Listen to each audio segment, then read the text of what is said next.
Good evening.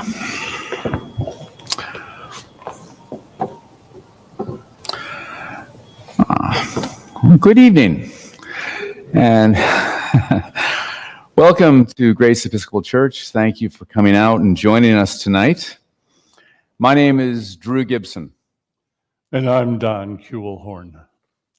More than 150 years ago, Charles Dickens wrote a ghost story.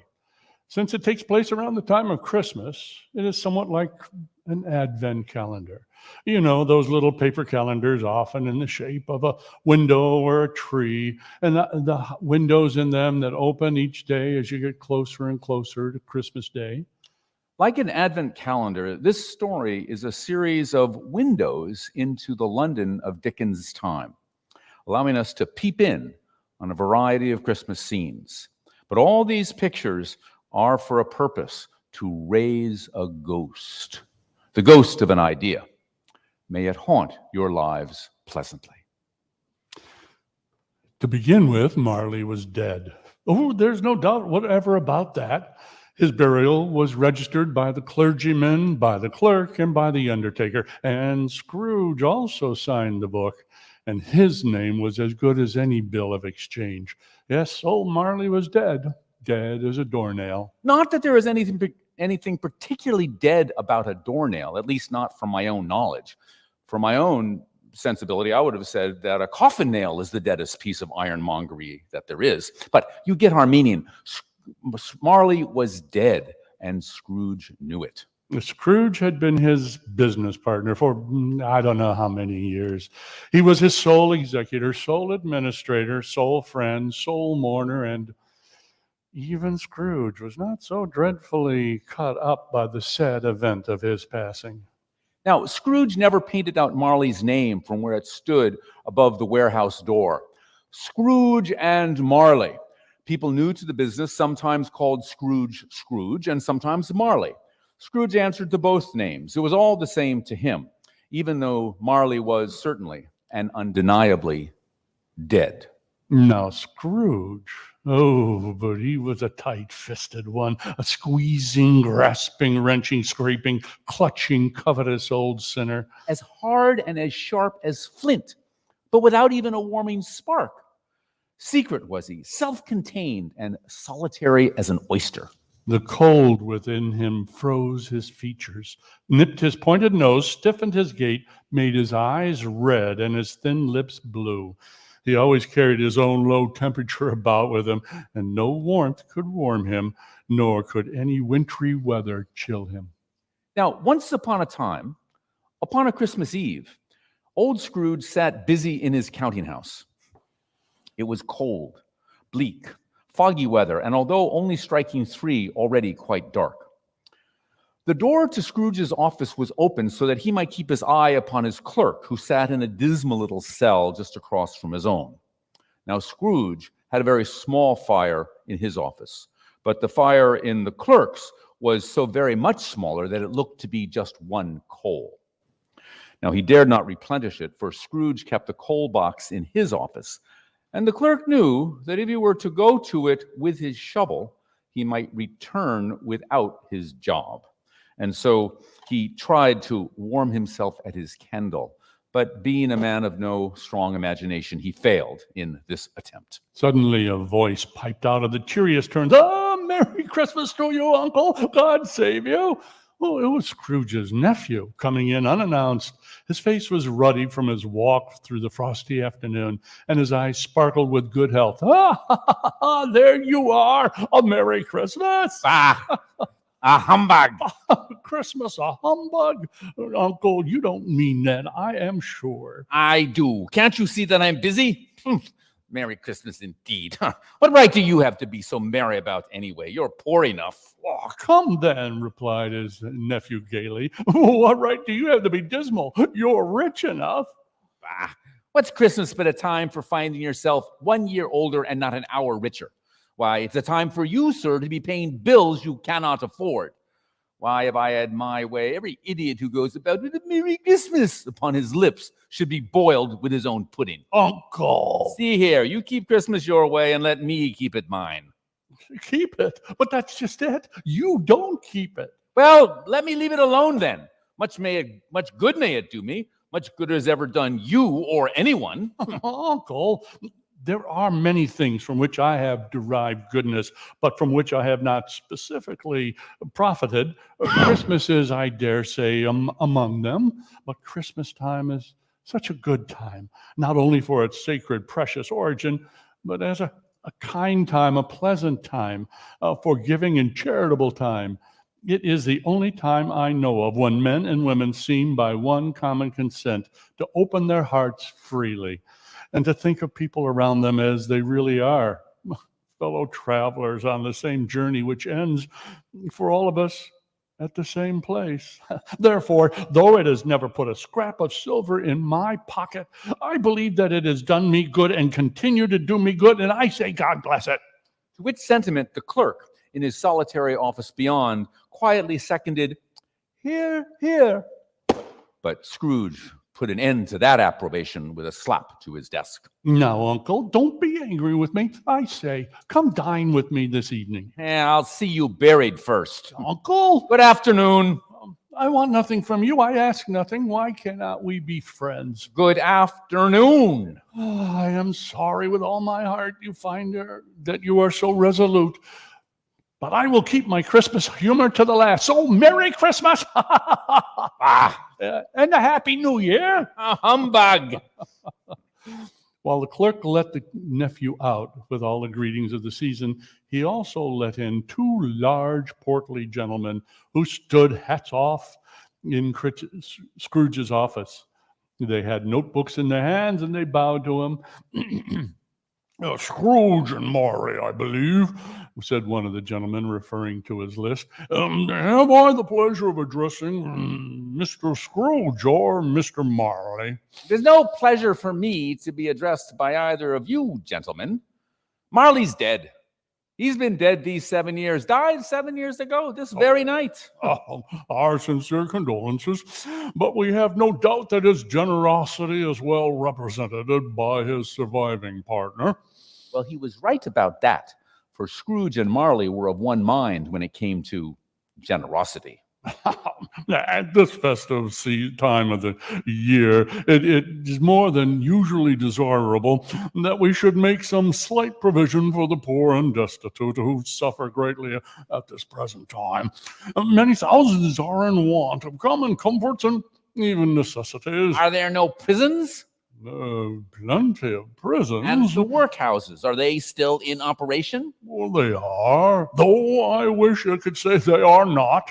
That is a relief. I was afraid something might have stopped their useful work. Yes, as you say. But since they scarcely furnished some of those unoffending multitudes any Christian cheer or of mind and body, we are endeavoring to raise a fund to buy the poor some food and drink and means of warmth. We chose this time because it is a time of all others when want is keenly felt and abundance rejoices. What shall I put you down for? Nothing. Ooh, you wish to remain anonymous? I wish to be left alone. Since you ask me what I wish, gentlemen, that is my answer. I do not make merry myself at Christmas, and I cannot afford to make idle people merry. My taxes, my quite considerable taxes, go to support the prisons and the workhouses. Those who are badly off must go there. Many can't go there. Many would rather to die. Well, if they would rather die, they had best do it quickly and decrease the surplus population. Well, surely, at this time of the year... It is not my business. It is enough for a man to understand his own business and not to interfere in other people's. Mine occupies me greatly. Good afternoon, gentlemen. At length the hour of shutting up arrived. With an ill will, Scrooge dismounted his stool, then thus signaling to his clerk that the day was over. Instantly the clerk had his hat on and snuffed out the candle. You'll be wanting all day tomorrow, I suppose. If it's quite convenient, sir. It's not convenient and it's not fair. Why, if I weren't going to pay you, you'd think that pretty rough treatment, wouldn't you? Yes, sir, but it's only once a year, sir. Yeah, a fine excuse for robbing a man's pocket every 25th of December. Well, still, I suppose you must have the whole day. But just see that you're here all the earlier the next morning. And with that, the office was closed in a twinkling. The clerk, with his long white scarf dangling below his waist, for he boasted no winter coat, ran home as hard as he ever could to join his family. Scrooge took his melancholy dinner in his usual melancholy tavern, and having scrutinized the papers and his banker's book, went home. He lived in chambers that had belonged to his deceased partner, a gloomy pile of rooms at the end of a narrow yard. Nobody lived there but Scrooge, all the other rooms having been let out as offices. Well, the yard was dark, and the fog and frost hung thick about it all as Scrooge walked up the path to the door. Now, it is a fact that there was nothing particular unusual about the knocker on this door of his house, except that it was somewhat large. Scrooge had, of course, seen it night and morning during his residence there. It is also a fact that Scrooge had as little of what might be called fancy as any man in the financial district. But that evening, having his key in the lock of the door, Scrooge saw not a knocker, but Marley's face. Marley's face, with a dismal light about it, like a bad lobster in a dark cellar. It was not angry or ferocious, and it looked at Scrooge the way Marley used to look at him, its ghostly spectacles turned up on its ghostly forehead.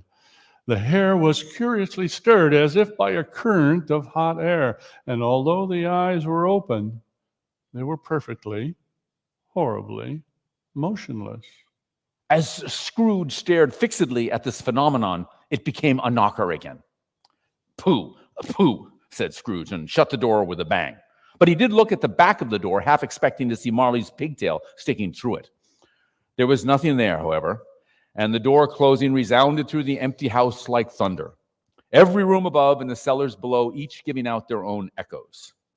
Scrooge was not a man to be frightened by echoes, but still, he fastened that door extra carefully. Now, he walked up the stairs to his apartment in the dark. Scrooge did not mind the dark, for darkness is cheap, and Scrooge liked that. But before he shut the door to his own rooms, he walked back and forth through his whole apartment once just to make sure. The face upon the door was enough to make him want to do that. Everything was as it should be. Nobody under the table or sofa, a small fire in the grate, and his dressing gown hanging undisturbed in its closet, as it should. He locked himself in and took off his cravat, put on his dressing gown, slippers, and his nightcap, and sat down before the fire. He sat in his chair, and leaning his head back, he noticed something odd. A disused bell hanging high on the wall, connected for some now forgotten purpose to elsewhere in the building, slowly began to move of its own accord. With a sense of foreboding, Scrooge watched as that bell began to ring out loudly, and then he heard every other bell in the building also start ringing out themselves. While he was still trying to make sense of this, he heard another sound. It was a sound coming deep, deep down below inside the house, as if someone were dragging heavy change across the barrels in the cellar. The noise became louder and clearer on the floors below, then coming up the stairs, then coming down the hallway, coming straight towards his door. It came on, coming right through the heavy door, and a ghost passed into the room. Scrooge stared at it with a mixture of astonishment and dread, and then he recognized the spectacles, the pigtail, the waistcoat, tights, and boots. It was Marley, or at least the ghostly remains of him.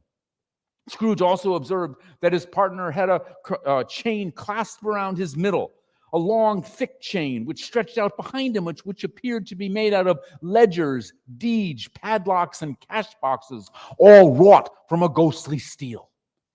Scrooge stared at it. He didn't believe it, but he saw it. He looked at the phantom, and he looked through it. He saw the kerchief which held its chin up to its head, and he felt its death-cold eyes upon him. But still, he doubted it. What was he seeing? How now? What do you want with me? Much, said a voice, and there was no doubt that the voice was Marley's. Oh, who are you? In life, I was your partner, Jacob Marley. Yes, I am getting on, aren't I? First the door, and now this. Oh, dear me. You don't believe me. You doubt your own senses. Why do you doubt what you yourself see and hear? Because one's senses can so easily lie. Why, a slight disorder of the stomach might, for instance, produce a mild hallucination. You may be nothing more than a bit of undigested beef, a blot of sour mustard, a crumb of cheese, a fragment of underdone potato. Why, there's probably more of gravy than the grave about you, sir. Oh, yelled the ghost, holding out what change it could and shaking them with a deafening roar while it howled out in piteous and dreadful wail. It was a shriek of rage, dismay, and the most heartbreaking sadness. Is this an undigested bit of beef? Shaken, terrified out of his wits, Scrooge fell to his knees. Oh, Spirit, please have mercy on me. Have mercy. I do believe you. I do. But why do you come? Why do you walk the earth in this fashion? It is required of every man that the spirit within him should walk among his fellow men. And if he does not go forth in life, he is condemned to do so after death. I cannot rest. I cannot linger in our counting houses, because in life I was in my spirit and never walked beyond the narrow limits of our counting houses. I was once foolish enough not to realize the vast usefulness we had to give to our fellow creatures. Any Christian loving soul working kindly knows that, and I did not, and you do not. Neither do you realize that no amount of regret can make up for the wasting life's precious opportunities to do good. Now weary journeys stretch out before me forever. But you always were a good man of business, Jacob. Business? Cried the ghost. Mankind was my business. The common welfare was my business. Charity, mercy, forbearance, those were my business. My trade was but a drop of water in what should have been the ocean of my real business. At this, the ghost picked up a length of the heavy chain, as if that were the cause of his grief, and flung it heavily upon the ground. It is at this time of the year that I suffer most. Why did I, as a man, never notice that blessed star? The star which led the wise men to the stable, and which still shines as a beacon in the hearts of men? Were there no homes to which its light could have led me? Hear me. Please, Jacob, don't be hard on me. I am here to warn you. And you have yet a chance and hope of escaping my fate, a chance which I have procured for you, Ebenezer. You always were a good friend to me, thank ye. You will be haunted by 3 spirits. Well, Jacob, not to be ungrateful, but 3 spirits? Hear me, he wailed, shaking his chains at Scrooge. Without their visit, you cannot hope to shun your path I walk, except the first, when the bell tolls 1. And as Scrooge watched, the spirit that had been Jacob Marley vanished in the direction of the window. Pooh, pooh, was his nervous response. But drained from the interview, he retired to his bed without undressing and fell asleep on the instant. When Scrooge awoke, it was so dark that looking out between his bed curtains, he could scarcely distinguish the transparent window from the wall of his chamber. Suddenly, the church bell tolled a deep, hollow, melancholy 1. Lights flashed in the room, and in an instant, the curtains of his bed were drawn aside by a strange figure, one who was like a child and an old man at the same time. His long hair was white with age, and yet the face had not a wrinkle on it. It held a branch of fresh green holly in its hand, while in contrast, its dress was trimmed with summer flowers. But the strangest thing about it was that from the crown of its head, there sprung a clear, bright jet of light, by which all of this was visible. Are you the spirit whose coming was foretold? I am the ghost of Christmas past, Long past? your past. Rise and walk with me. And the spirit's grasp, though gentle as a woman's hand, was not to be resisted. As I touch my hand here, you will not fall, said the spirit, and he laid his hand upon Scrooge's heart. As he did so, the two of them passed through the wall and stood in the busy thoroughfares of a city. By the frost in the air and the dressing of the shops, it was clear that here too it was Christmas time. The ghost stopped at a certain warehouse, which Scrooge immediately recognized as the place of his own apprenticeship. They passed through the walls and beheld a rather large gentleman in an old-fashioned high-powdered wig sitting behind a very large desk. Scrooge cried out in great excitement, "Why, it's old Fezziwig! Huh, Fezziwig, alive again! Huh!" Mr. Fezziwig was just laying down his pen to look up at the clock, which pointed to the hour of 7. He rubbed his hands, adjusted his capacious waistcoat, and laughed all over himself from his shoes to his nose as he called out in a comfortable, booming voice, "Yo-ho there, Ebenezer, Dick!"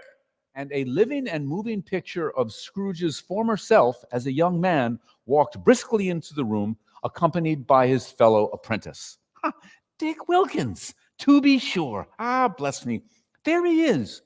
Good old Dick. "Yo-ho, my boy," said Fezziwig. "No more work tonight. Clear away, lads, clear away, and let's have lots of room here." Well, it was done in a trice. Everything movable was packed off. The floor was swept and watered, the lamps were trimmed, fuel was heaped upon the fire, and the warehouse became as warm, bright, and snug a ballroom as you could wish. In came a fiddler with a music book and went up to the lofty desk, making an orchestra of it. In came Mrs. Fezziwig, one vast, substantial smile. And in came the 3 Miss Fezziwigs, beaming and lovable. And in came their 6 followers, whose hearts they broke. In came the young men and women employed in the business, as well as the baker, the cook, the housemaid, and the milkman. And they came, one after another, some shyly, some boldly, some pushing, some pulling, and soon 20 couples were dancing at once, down the middle and up again, round and round in various groupings. Old Fezziwig clapped his hands and cried out, "Well done!" to the fiddler, who bowed, plunged his face into a mug of beer, and continued. There were dances, games, and still more dances. There was cake, punch, cold roast, boiled ham, and mince pies. The high point of the evening was when the fiddler struck up that sprightly old air, Sir Roger de Coverley, and Mr. and Mrs. Fezziwig stood out to dance as the head couple. Now, they had their work cut out for them, for everyone there could dance and were not to be trifled with. But Mrs. Fezziwig, why, she was a wonderful partner in every sense of the term. And Mr. Fezziwig? Why, a light seemed to positively shine from his silk-stocking calves. The couple shone in every part of the dance. Bow and curtsy, turn your partner, thread the needle. Why, old Fezziwig cut so deftly that his legs veritably twinkled. Now, when the clock struck 11, this domestic ball broke up. Mr. and Mrs. Fezziwig took their stations on either side of the door, and shaking hands with every person individually, wished them all a Merry Christmas. "A small matter," said the ghost, "to make these silly folks so full of gratitude. He has spent but 3 or 4 pounds of your mortal money at the most. Is that so much that he deserves such praise?" To this, Scrooge objected, pointing out that it wasn't the money, but that Fezziwig had the power to render them happy or unhappy, and to make their service light or burdensome, and that the happiness that he gave them was quite as great as if it cost a fortune. And so saying, Scrooge became thoughtful and still, for he would have very much liked to have said a few words to his own clerk just then. Then the scene before them faded and melted away. In the scene that emerged, Scrooge saw himself once more, only this time he was older, at the prime of his life. He sat in a parlor, with music in the rooms behind him. He was sitting on a settee by the side of a fair young girl in a black dress and in whose eyes were tears. It matters little to you, very little, that I see that another has displaced me in your heart. I have seen your nobler aspirations fall off one by one, Ebenezer, until this master passion, gain of money, has engrossed you. That is your true love, is it not? What are you saying? It is just that I've grown so much wiser, that's all, said this younger version of Scrooge. Have I changed toward you? Have I ever attempted to seek release from our engagement? In words, no, never. But in a changed nature and an altered spirit, yes. If you were free today, can I believe that you would again choose a poor girl such as I, who has no dowry? I know you regret it and repent of it, and so I release you, and do so with a full heart, for the love of him who once you were. Spirit, must you? Let's leave this place, please, at once. These are shadows of things that have been. They are what they are. Do not blame me. Please, really, I cannot bear it. Remove me. And as Scrooge struggled with the spirit, he was suddenly conscious of an irresistible drowsiness. He had barely time to notice that his bed was once again before him, and he collapsed upon it and sank into a heavy sleep.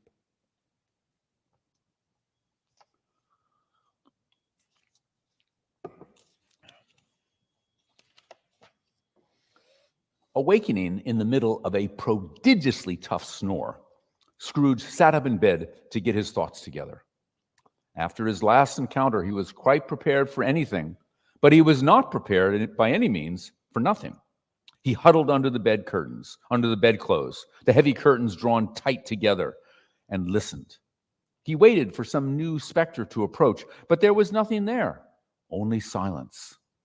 And then again, the church bell struck 1. He heard the crackling of a fire, and peering out through the bed curtains, saw a light peeping from underneath the door to his sitting room. He rose, cracked the door open, and looked in to see a fantastic transformation. Why, the walls and ceiling were so hung with living green ivy, mistletoe, and holly that it looked a perfect grove. There was a mighty blaze roaring up the chimney, more exuberant than any in Scrooge's time, and its light reflected off the holly leaves like so many hundreds of tiny mirrors. Heaped upon the floor, forming a kind of throne, were cooked turkeys, geese, and game, great joints of beef, suckling pigs, and wreaths of sausages. There were minced pies, plum puddings, chestnuts, and cherry-cheeked apples, oranges, pears, immense cakes, and great bowls of punch. Such a glory! In an easy state, upon this couch, there sat a giant, wonderful to see, who, as soon as he noticed Scrooge peeping in round the door, bellowed out to him, "Come in, man! Come in and know me better. I am the ghost of Christmas present." Scrooge entered meekly and beheld the great figure who nearly touched the high ceiling and who was clad in one simple deep green robe trimmed with white fur. The garment hung loosely upon his great frame so that his broad chest was bare, as were his feet. A wreath of holly was on his brow, and in his upraised hand he held what looked like a horn, like a drinking horn or a horn of plenty, but from which glowed a fire that sprinkled out golden, joyous particles of light. "Oh, do you know me or any of my family?" said the giant. "There have been over 1,800 of us, you know." "I do not." "Come, touch my robe." Scrooge did so, and he and the giant passed invisible through the walls and out into the streets of the city on a Christmas morning. That it was Christmas Day was clear from the bustle of the people in the streets and their good humor. Men shoveled snow from the rooftops and doorsteps. Children laughed. Steam billowed out cheerfully from the few shops still open. On these pleasant scenes, the giant sprinkled the blessings of his torch, making them pleasanter still. Invisible, Scrooge and the ghost passed through neighborhoods filled with Christmas scenes until they arrived on the street where Scrooge's clerk lived with his family. Coming to the house of Bob Cratchit, for that was the clerk's name, the giant blessed the house with the sprinklings of his torch. Imagine that, blessing the house of a miserable Bob Cratchit who made but 15 shillings a week. They passed through the wall of the house to observe the complete picture of one family's Christmas. They saw a busy Mrs. Cratchit, dressed in an old gown made fresh with new ribbons, for ribbons are cheap and make a good show for sixpence. She and Belinda, the second Cratchit daughter, were laying the tablecloth, while Master Peter plunged a fork into a saucepan of potatoes. At age 14, he felt quite the grown-up and was nearly choking on the high starched collar which he had borrowed from his father for the occasion.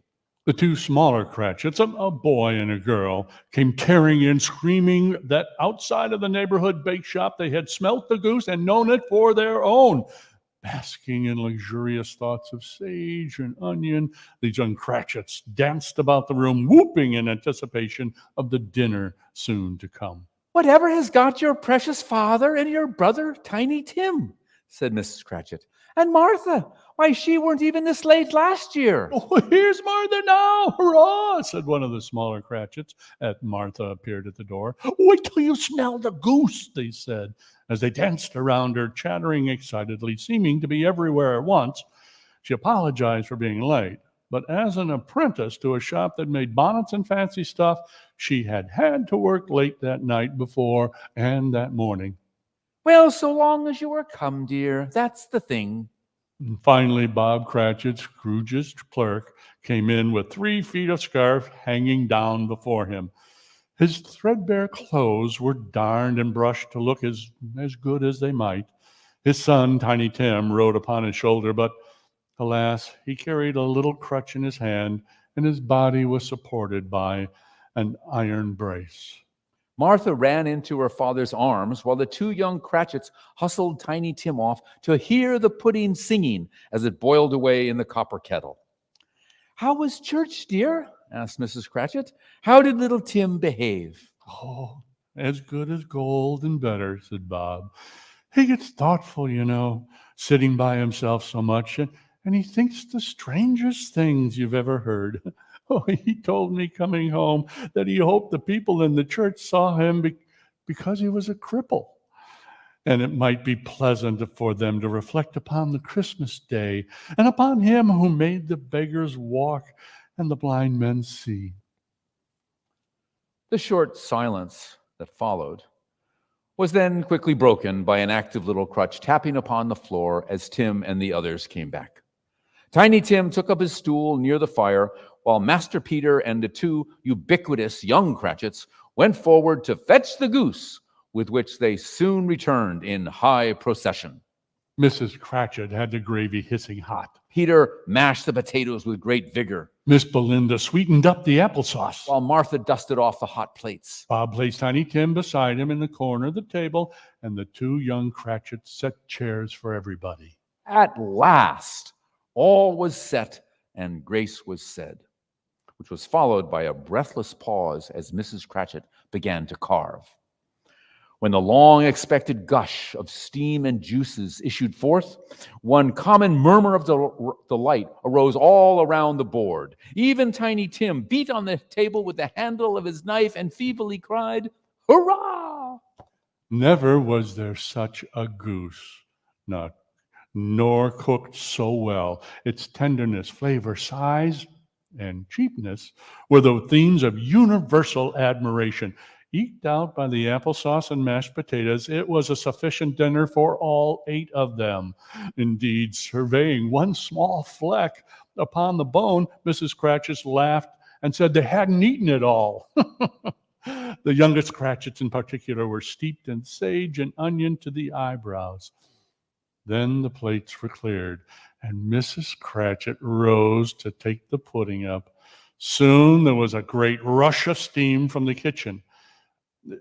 A Christmas pudding is, as you know, bits of dried fruit, meat, breadcrumbs, spices, and flour all wrapped together in a cloth and set to boil in a big pot. When Mrs. Cratchit opened the big copper kettle, the released steam smelled first like wash day, That was a cloth.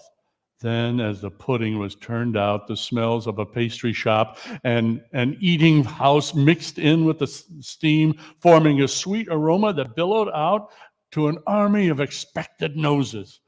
Smiling proudly, Mrs. Cratchit entered with the pudding, like a speckled cannonball ablaze in a half-quarter cup of ignited brandy bedight with a Christmas holly. Oh, what a wonderful pudding. Mrs. Cratchit entered with it, and Bob Cratchit proclaimed it to be the greatest success since their marriage. Everyone had something to say about it, but nobody said or even thought that it was at all a small pudding for so large a family. They would have blushed to think it. At last, the dinner was all done. The cloth was cleared and the fire made up. Apples and oranges were put upon the table, a shovelful of chestnuts upon the fire, and the whole Cratchit family drew round the hearth. At Bob Cratchit's elbow stood the family's complete collection of glass, 2 tumblers and a custard cup without a handle. Into these golden goblets, Bob poured out a hot punch with a beaming smile, while the chestnuts on the fire sputtered and crackled noisily. And then Bob proposed a toast. "A Merry Christmas to us all, my dears," which sentiment was echoed by all the family, including with a thin, "God bless us, everyone," from Tiny Tim. Yes, he sat upon his little stool very close to his father's side, and Bob held his withered little hand as if he dreaded that he might be taken from him. It was a scene so tender that to it no one could be immune. "Spirit, tell me, will Tiny Tim live?" "I see a vacant chair and a crutch without an owner. If these shadows remain unaltered by the future." "No, kind spirit, no. Say he will be spared." "Why? What of it? If he be like to die, he had best do it now and decrease the surplus population." Well, Scrooge bent his head over this rebuke, before this rebuke. But then he raised it suddenly, for he had heard his own name called out. "To Mr. Scrooge," said Bob, "to the founder of our feast." "Mr. Scrooge," said Mrs. Cratchit. "To Mr. Scrooge, indeed. Why, I wish I had him right here. I'd give him a piece of my mind to feast upon." "My dear, it's Christmas Day. Join my toast." "It could only be Christmas Day, I am sure, when one would drink the health of such an odious, stingy, unfeeling piece of flint as is Mr. Scrooge. You know it's true, Robert. No one knows it better than you." "My dear, it is Christmas Day. Join my toast." "All right. I'll drink to his health, but for your sake and the sake of the day, not for his. Long life to him. There. I have no doubt but that he'll be making very merry today."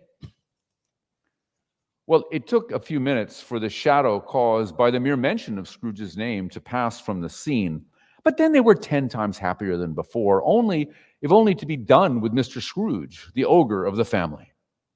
They chatted of work, of pleasant memories, and of distant hopes. As they spoke, the chestnuts and the punch went round and round. Tiny Tim gave them a song about a child lost traveling in the snow. And with his plaintive little voice, he sang it very well indeed.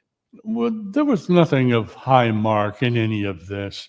They were not a handsome family. They were not well dressed. Their clothes were even scanty. But they were happy, grateful, pleased with one another, contented with the time. And when they faded from view, Scrooge had his eye thoughtfully upon them, and especially on Tiny Tim. And then the scene dimmed and vanished. And Scrooge was surprised to hear a very hearty laugh. And then he was further surprised to recognize it as that of his own nephew.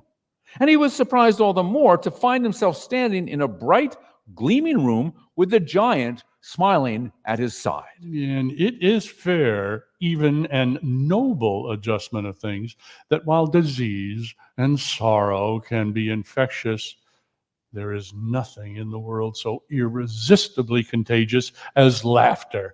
When Scrooge's nephew laughed, his wife laughed as heartily as he, and their friends all laughed as well. He said,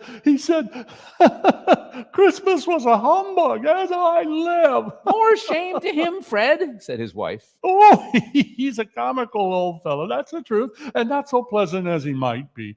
But I have nothing to say against him, for who suffers from his ill whims? Himself, always himself.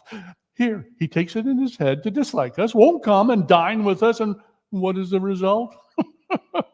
That he loses a very good dinner. To this, everyone concurred, having just consumed the dinner in question, and it was very good indeed. I mean to give him the same chance every year, whether he likes it or not. By this time, Fred, his wife, and their friends and relatives had clustered around the fireplace, and after singing some songs, they played at games. For it is good to be a child sometimes, and never better than at Christmas Day, whose mighty founder was, after all, a child himself. They played blind man's bluff, and on a voyage I did go, and who, what, and where. Scrooge became so engaged in these guessing games that he quite forgot why he was there in the first place, and that his voice made no impression upon their ears. He sometimes called out his own guesses, and very often he guessed right. His attitude had changed to such a remarkable degree that he would have drunk the health of the whole crowd there, but he begged to the spirit, like a child, not to be taken from this scene just yet. Just 1/2 hour more, spirit, only that. For they had just started a game of yes or no. His nephew had thought of something, and the rest were trying to figure out what it was by asking him questions which he would answer with a simple yes or no. The fire of questioning to which Fred was exposed showed that he was thinking of an animal, a live animal, a rather disagreeable live animal, a disagreeable animal that grunted and sometimes growled. Yes, it lived in London, but no, it didn't live in a zoo. Yes, it walked around the streets, but no, it was not a horse, or a dog, or a cow, or a tiger, or a bear. Fred was so tickled with his friend's bepuzzlement that at each new question he burst into a fresh roar of laughter. At last, one of his wife's sisters cried out, I know what it is, Fred. It's your Uncle Scrooge. which it certainly was, and all laughed over it. Some, however, objected that the answer to, "Is it a bear?" should have been a yes. Ebenezer Scrooge, watching and listening to all of this, had become so light of heart. As I said, he would have loved to have drank the health of the whole company if they had only been sensible of him. Then the scene misted and passed off, and he and the spirit were once again on their travels. They traveled far and saw much, visiting many homes and also workplaces. They visited places that were busy and places that were lonely. But always they saw people keeping Christmas, even if only to share the blessings of the day. The Spirit stood by sick beds, stood amongst poverty. He stood near struggling, desperate men, and all were made lighter in their hearts by the blessings of his torch. In the workhouse, hospital, or jail, in misery's every refuge, the Spirit left his blessings and taught Scrooge its precepts.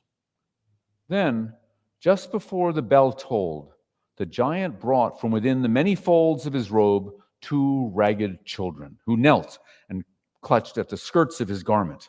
Meager, yellow, wolfish, miserable, wretched, and alone, these 2 appeared immune to the blessings from the giant's torch. Their bodies, wherein youth and grace belonged, had been pinched and twisted into things abject. On their faces, where hopeful angels might have sat enthroned, now devils lurked and glowered. The perverse chance mutations of creation had never formed monsters half so horrible as these. "Spirit," said Scrooge, pointing to them. "Those children, whose are they? Are they yours?" They are man's. The girl is want, the boy is ignorance. Beware of them, heed them, or abide the doom that they will bring forth. "What, is there no shelter for them? No refuge?" Are there no prisons? Are the workhouses all full? And the bell struck 12. Scrooge looked about, but the ghost and the wretched children were gone. As the last stroke ceased to vibrate, he remembered the prediction of old Marley that there would be 3 spirits. And lifting up his eyes, he beheld a solemn phantom, draped and hooded, coming like a mist along the ground towards him. The phantom approached slowly, silently. It was shrouded in a deep black garment which concealed its head, face, and form, leaving nothing visible save one outstretched hand.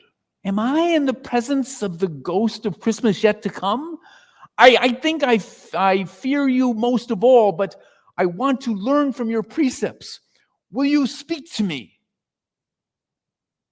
But it gave no reply. His hand only pointed straight before them, and as Scrooge looked, the business district of the city seemed to spring up about them, and there they were in the very heart of it, at the corner near the exchange. The spirit stopped beside a little knot of businessmen and pointed to them.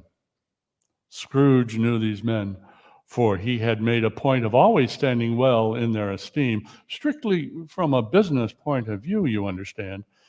He now advanced towards them to listen, and he assumed to learn from their talk. No, I don't know much about it, said a great fat man. I only know that he's dead. When did he die? Inquired a red-faced. Last night. Oh, no, I thought he'd never die. So what has he done with his money? I haven't heard, but I know this. He didn't leave it to me. With this pleasantry, the subject was closed and conversation moved on to other topics. Scrooge was surprised that the spirit would direct him so apparently a trivial conversation, but feeling that there must be some purpose in it, he tried to make out what it could be. While pondering this, he looked about for his own image, but another man stood in his accustomed corner. This did not bother him because he had been turning around in his mind that he would alter his way of life, and he hoped that the changes in scene before him confirmed the carrying out of his newborn resolutions. Scrooge and the spirit then left the busy street, and they traveled into an obscure part of town. They went far into an infamous quarter and came to a low, mean, beetling old shop where scrap iron, bones, bottles, and rags were bought. Inside, they found a gaunt, gray-haired rascal of great age who sat there smoking his pipe among the piles of iron, bones, rusty hardware, and mountains of dirty rags. Scrooge and the Phantom came into the presence of this man as a woman slunk in with a heavy bundle. She looked to be one of the lower sorts of housemaids or cleaning women. Joe, what have you got for me? What have you got here to sell? And the woman slung the bundle to the ground where Joe, as was his name, got down to examine it. Looks like you've been picking very well, I see. Well, it's my opinion that if him what owned these things wanted them to stay in place after he was laid out, he should have acted more natural when he was alive. That way he would have had someone to be with him when he was struck down, instead of lying there alone to gasp out his last, wicked old miser. So what's the value of it, eh, Joe? Yeah, let's see. What have you got here? Bed curtains, huh? Oh, you mean to tell me you took down his bed curtains and the rings and all with him lying there? I certainly did, and why not? I shan't hold my hands back from one such as him. He never held his hand back, that's sure. Besides, who's the worse for the loss of a few things like these? Not a dead man, sure. Hey, now, how about them blankets, eh? Oh, Core, you took his blankets off him? You are a cool one. I certainly did. Where he's going, blankets is one thing he won't be needing. And yeah, his shirt, his best one, not a old or threadbare place in it. Why, they'd have wasted it sure, dressing the likes of him in it to be buried in. You took his shirt off him. I did. This is the end of it, don't you see? He frightened everyone away when he was alive, so as to profit us when he was dead. Right, you are. You've got a head for business, and that's the truth.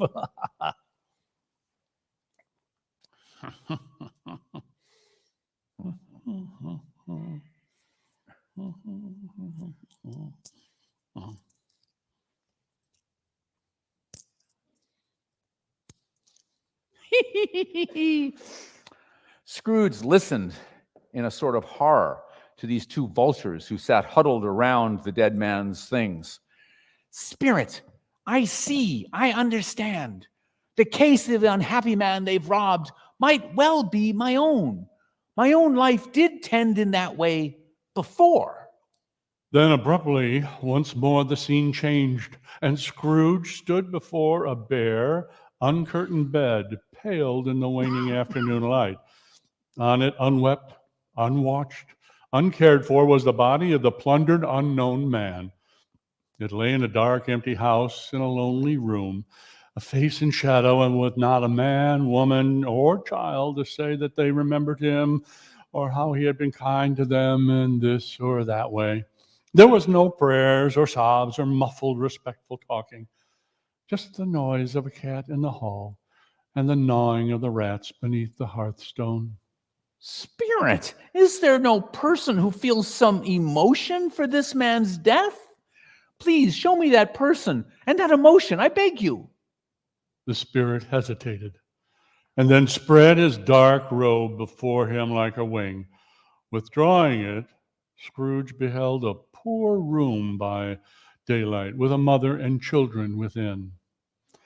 The mother showed every sign of anxious eagerness as she hurried to open the door to her husband, whose own young face was etched with the strain of worry.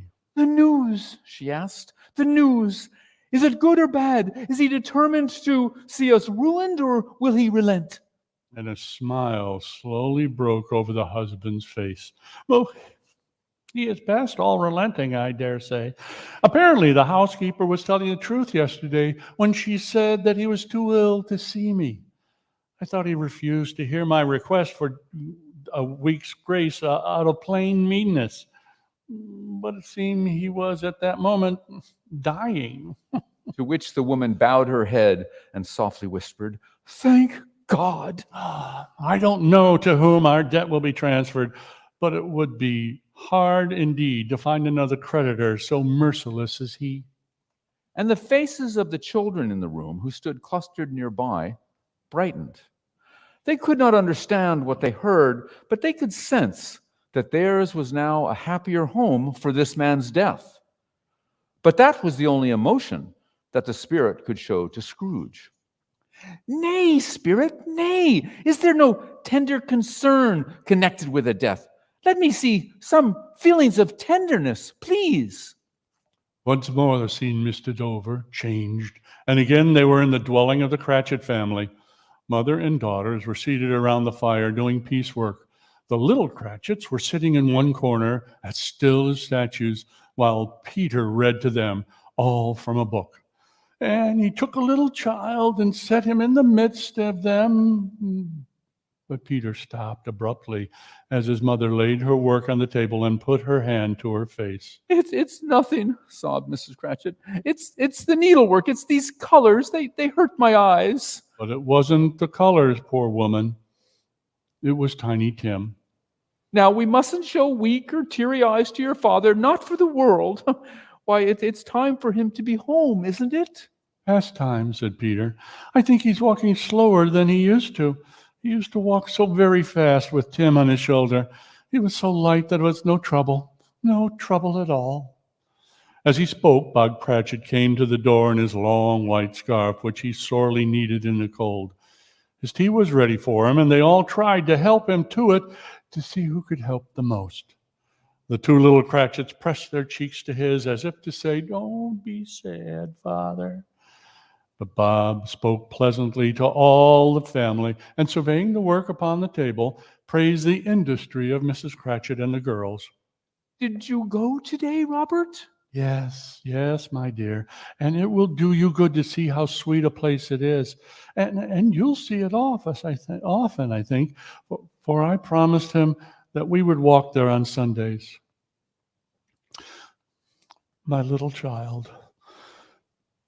My little child. He broke down in tears. He couldn't help it. If he could have helped it, he and his child would have been further apart than perhaps they were. Bob went upstairs to the little room that was lighted and hung cheerfully with Christmas. Poor Bob.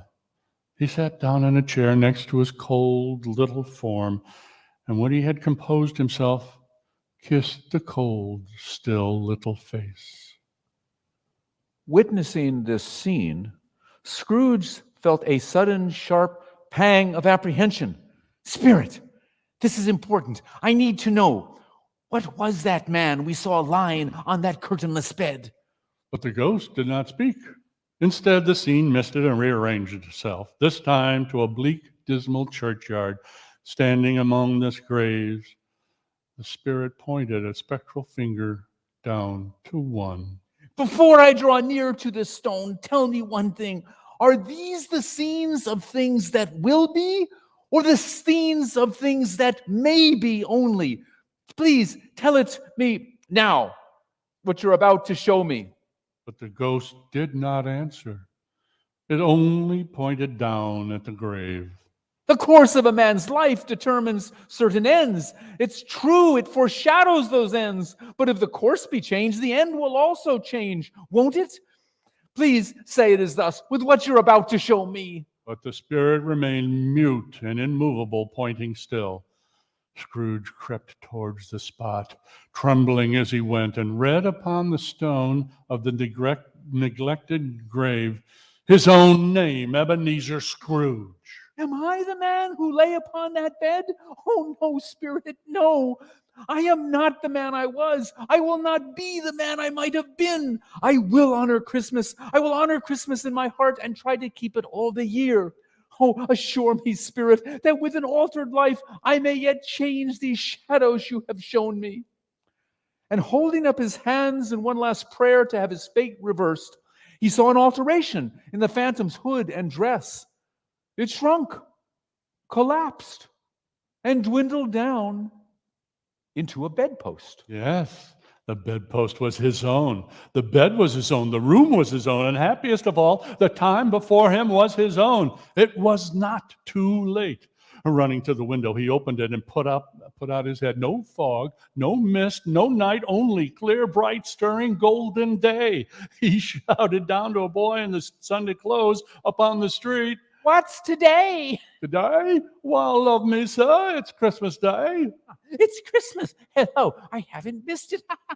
And thinking quickly, he said, Young man, do you know the poulterer's shop 2 streets over? Oh, yes, I should hope I do, sir.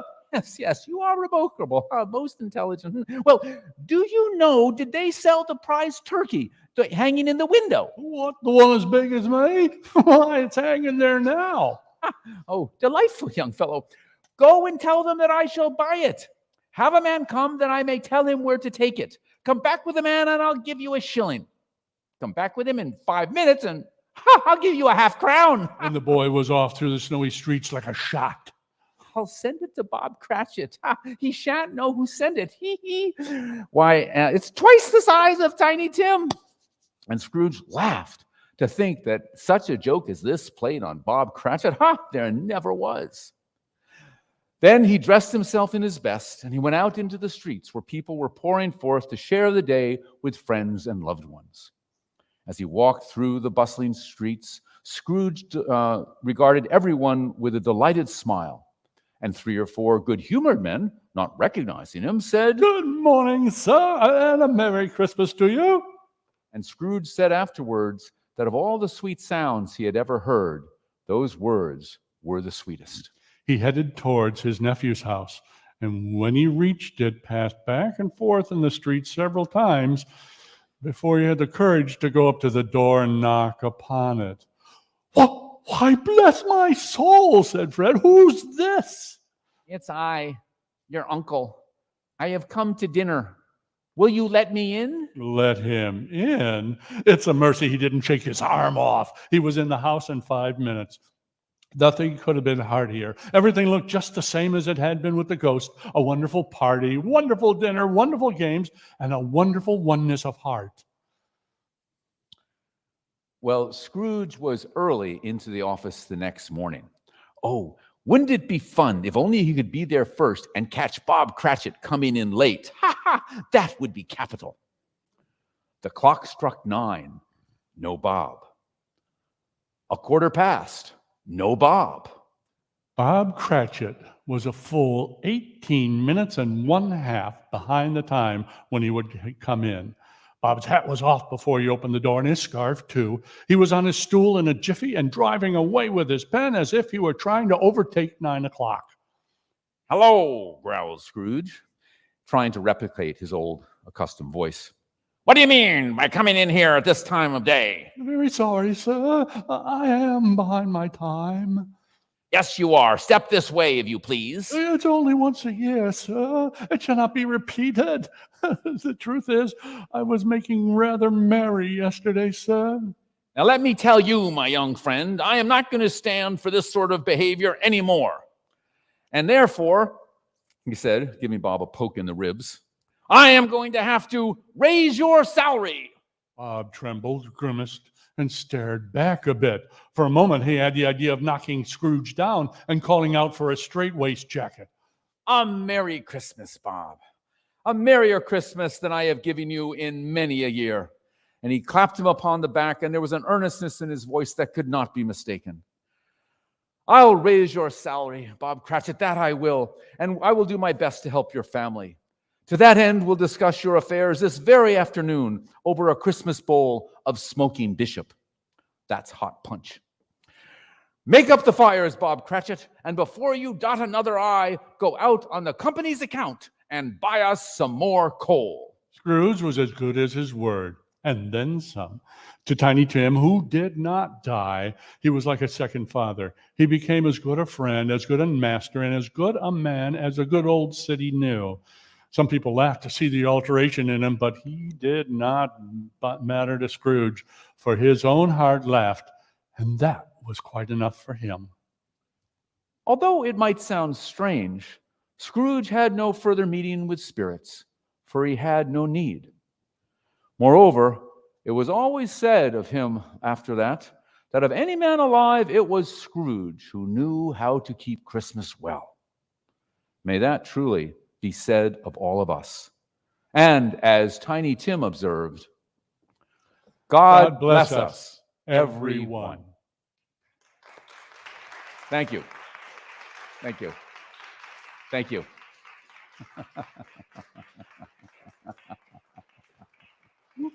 Thank you very much. Thank you very much. It's a real pleasure to be with you here tonight, and thank you for coming out. Merry Christmas. Merry Christmas.